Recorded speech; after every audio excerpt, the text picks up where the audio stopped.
وہ دنیا میں مٹی کے گھر بنا کر صدا لگاتے ہیں کو جنت کے اندر محل خریدنے والا وقت کا بادشاہ ہارون رشید اور اس کی بیوی حضرت زبیدہ دریا کے کنارے پر جب آواز سنی نا زبیدہ ٹھہر گئی، کہنے لگی میں نے لینا ہے۔ بادشاہ کہنے لگا کہاں جنت کا یہ لوگ، یہ تو مال کمانے کا ذریعہ ہے۔ انہوں نے کہا نہیں جی مجھے تو لگتا ہے میں نے خریدنا ہے۔ گئی بابا جی کتنے کا؟ فرمایا 10 درہم کا۔ کتنے کا جی؟ انہوں نے 10 درہم دیے، انہوں نے ایک مکان گرا دیا، فرمایا اللہ نے تمہیں جنت میں محل دے دیا ہے۔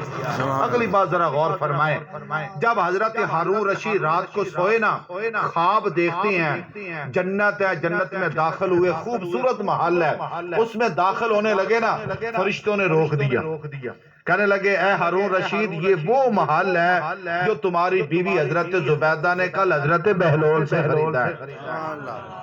اب اندازہ لگائیں جب صبح بیدار ہوئے ہوں گے تو ان کی کیفیت کیا ہوئی ہوگی کہ مجھ سے کتنی بڑی غلطی ہو گئی۔ اگلی بات غور فرمائیں، دوڑے گئے، دیکھا حضرت بہلول اسی طرح آواز لگا رہے ہیں، او بابا جی مکان بیچنا ہے؟ ہاں جی بیچنا ہے۔ کتنے کا؟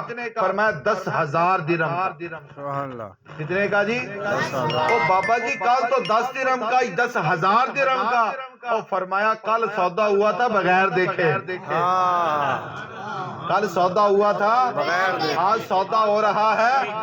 اللہ کا قرآن بھی یہ کہہ رہے ہیں والذین یؤمنون بالغیب، اور بغیر دیکھے ایمان لے کر آؤ۔ بکت تو اسی کی ہے، آج لے نام ان کا، آج مدد مانگ ان سے، پھر نہ مانیں گے۔ قیامت میں اگر مان گیا قبر تو ہر بندہ مان جائے گا۔ حسین دا مقام کی ہے، علی دا مقام کی ہے، نبی دا مقام کی ہے، اور بھائی بات تو یہ آج لے نام ان کا، آج